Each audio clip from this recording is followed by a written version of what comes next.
Listen to this car and look at the numbers.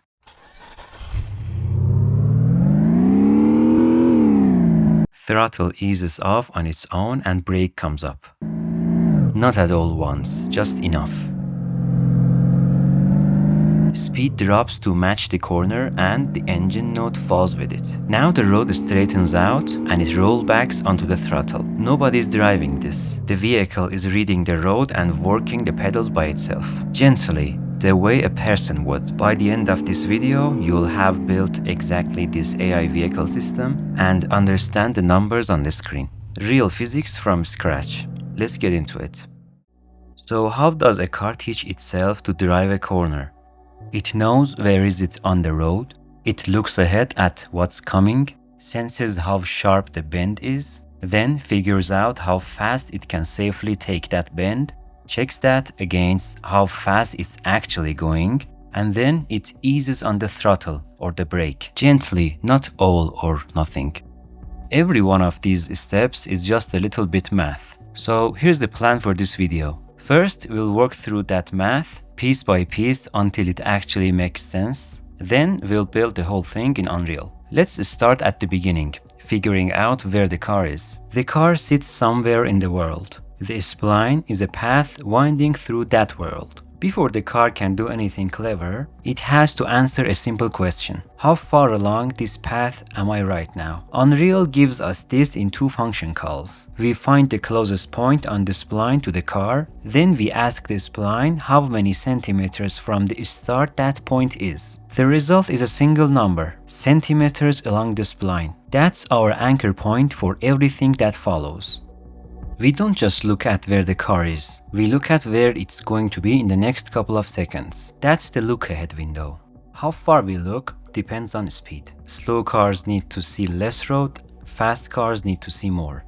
Speed in centimeters per second multiplied by how many seconds ahead we want to look. We also floor it with a minimum, so even at very low speed, the car always looks at least 5 meters ahead. Inside that window, we drop 6 sample points. Each one is a position on the spline. The closer dots tell us about near-term corners. The further dots tell us about what's coming up later. Total window divided by the number of intervals between samples. That's 6 samples with 5 gaps. Then we step through, adding the gap each time, starting from the minimum look ahead.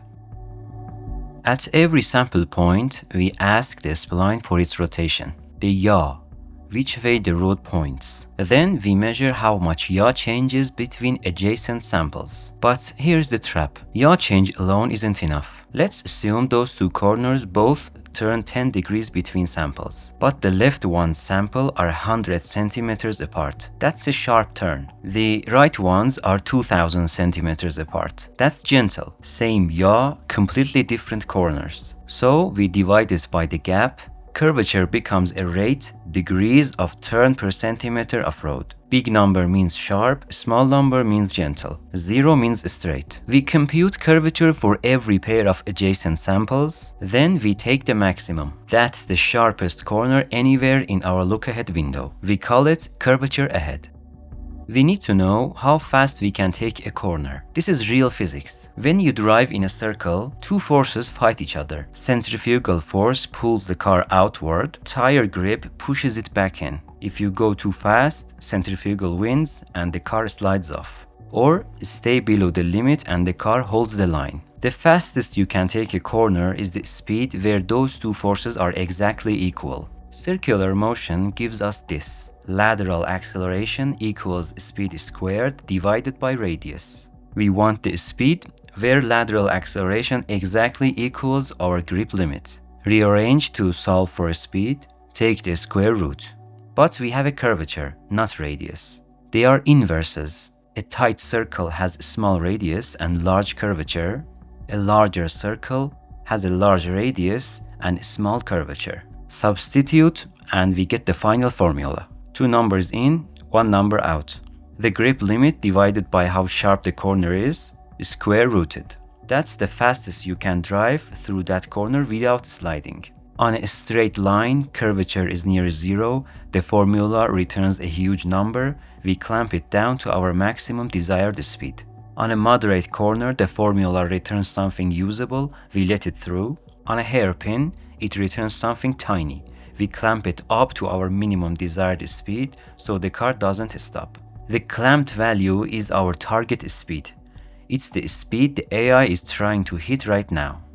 At this point, we have two numbers, the speed we want, our target, and the speed we're actually doing right now. The whole job of throttle and brake is to close the gap between them. We call that gap speed error, target minus current, and the sign of that number tells us everything. If we're going slower than the target is the bigger number, so the error comes out positive. If we're going faster than our target, current is bigger, so the error comes out negative. Positive error means you should speed up. Negative means slow down. One number tells us both which pedal to press and how far off we are. Here's the whole control system on the graph. Left to right, the vertical line is our speed error. Up and down is how hard we press a pedal. 0 at the bottom, fully pressed at the top. Let's start in the middle. There's a small band around 0 called the dead zone. Inside it, we do nothing.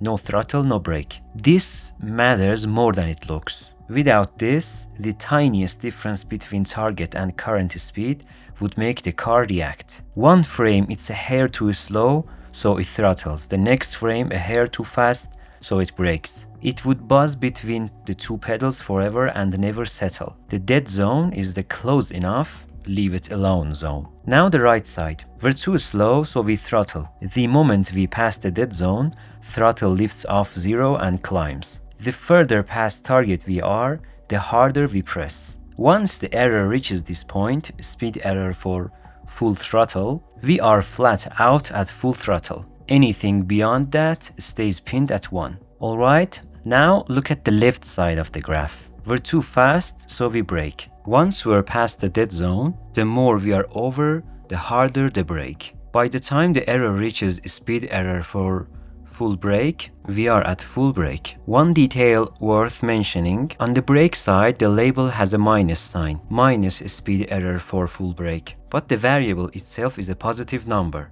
So why the minus?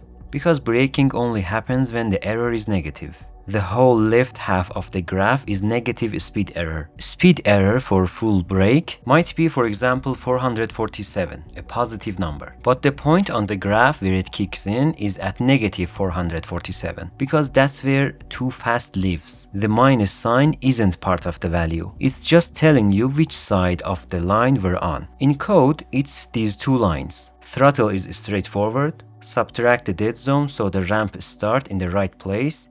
Divide by the full throttle threshold to scale it between 0 and 1, and clamp. Brake is the same shape with one tick. Since the error is negative when we're braking, we flip its sign first. Now it's a positive number again. And the rest of the math is identical to throttle. Let's run real numbers quickly. Speed error 200 to a slow, subtract the 90, which is the dead zone, divide by 447, we got 0.24, which means 24% throttle. Gentle because we're only a little off. Now 300 too fast, flip the sign to positive 300, subtract the dead zone, divide 447, 47% brake. It's firmer because we are further off. As you can see, neither one is slamming the pedal. The amount of pedal always matches how wrong our speed is. And that's the entire control system. 6 steps of math done. Now let's build it in Unreal Engine. In the previous part, I covered how AI vehicle steering works, so make sure you watch it first because we also use some functions from the previous part. Alright, let's continue from where we left off. Let's open up the actor component for spline following logic. Alright, I'm gonna start by creating a function. Let's name it calculate pedal input. This function is going to return two float variables, one for throttle and one for brake. Okay, the first thing we need to calculate is the sample distances on the spline. Let's create another function and name it calculate sample distances. This function is going to return an array of distances on the spline and also the gap between them. Alright, in order to get the look-ahead distance, we need to multiply the vehicle speed by look-ahead time. So let's add vehicle movement ref component in variables, then get the forward speed. All the units we're going to have is based on centimeter and seconds. Forward speed gives us centimeter per second. Multiply it by 2.5, which is our look ahead time. If the car is stopped, speed is going to return 0. That's going to cause the look ahead distance to get 0. So we get the max of this value and a min look ahead variable, which is going to be 500 centimeters. This is our look ahead distance. Promote it to a local variable and connect the execution pin. I will use a sequence node because we have multiple steps to calculate. Now that we have the look ahead distance, we are going to put 6 sample points from min look ahead to look ahead distance, which is going to create 5 gaps. By subtracting look ahead distance from min look ahead, we get the distance between divided by 6, which is going to be the number of samples. The output is the gap that we want. Promote it to a local variable and name it local gap. Now for the next step, we have the min look ahead and we have the gap distance. So we use a for loop and add each gap to the min look ahead to get the actual distance of each sample. The last index is going to be number of samples minus 1. Multiply the index by the gap to get the step amount. In the last part, I created a function which is get current spline distance. This is going to tell us where the car is right now on the spline. So by adding this to min look ahead, we get min look ahead from vehicle's current distance on the spline. Add these together. I'm gonna create a local array to store the distances from this output. Name it local sample distances, bring it to the graph and add the output to the array. After the loop is done, we have the gap and the sample distances. Alright, we are done with calculate sample distances function. Let's get back to calculate pedal input. Let's drag the new function to the graph. The next step is to calculate the max curvature in our look ahead window. So let's create the function calculate curvature. In the input, it's going to get a gap and sample distances. In the output, we are going to return the curvature.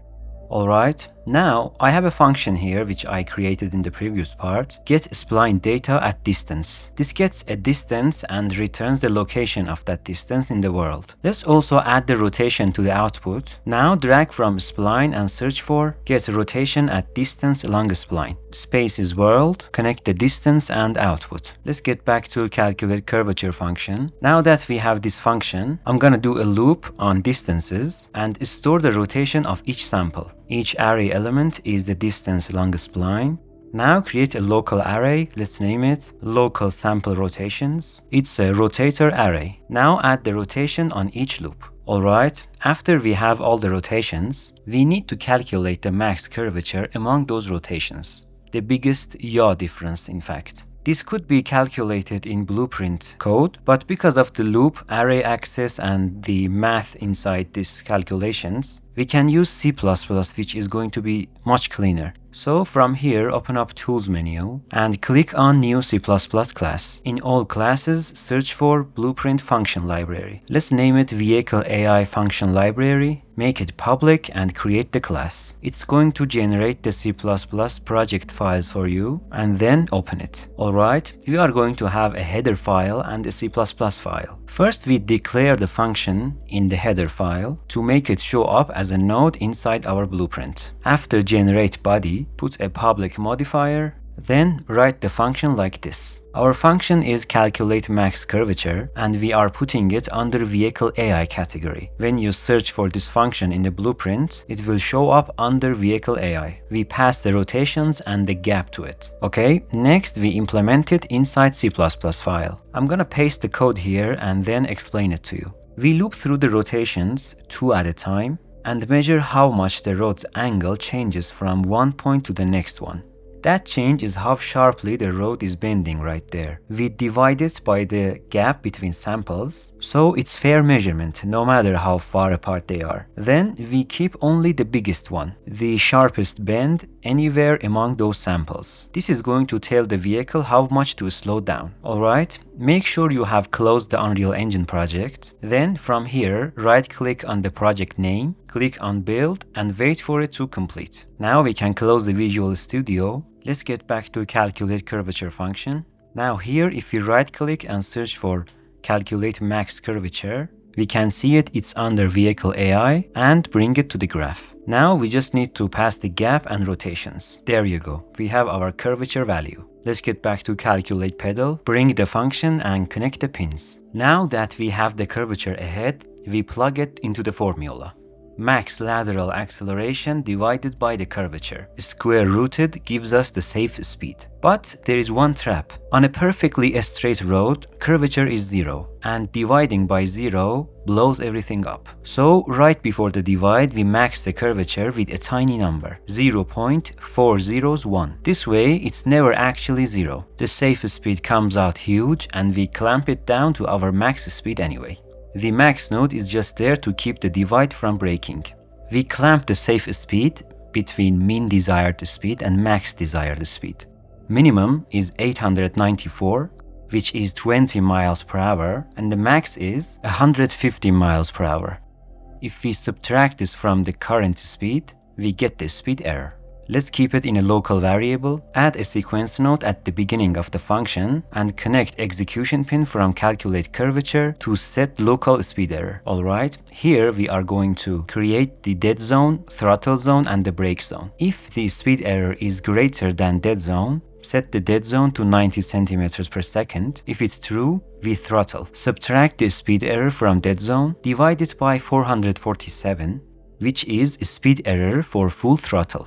Clamp it between 0 and 1 and connect it to throttle. Alright, now if speed error is not greater than dead zone, we check if it's less than negative dead zone. You can refer to the math part of the video if you don't understand this. This is the condition for braking. Flip the sign of the speed error, subtract it from dead zone, divide it by speed error for full brake, clamp it, and we have our brake value. Finally, if none of these conditions are available, we execute the dead zone and both pedals are going to be 0. That's it, we completed the function. Now let's use it in our chaos vehicle. We just need to initialize the vehicle movement ref on the actor component. I'm just gonna set it like this. This is a bad practice. You should have an initialize function inside the actor component. But for now, I'm gonna do it like this. Now in update AI driving event, we set throttle to 0.5 in the last video.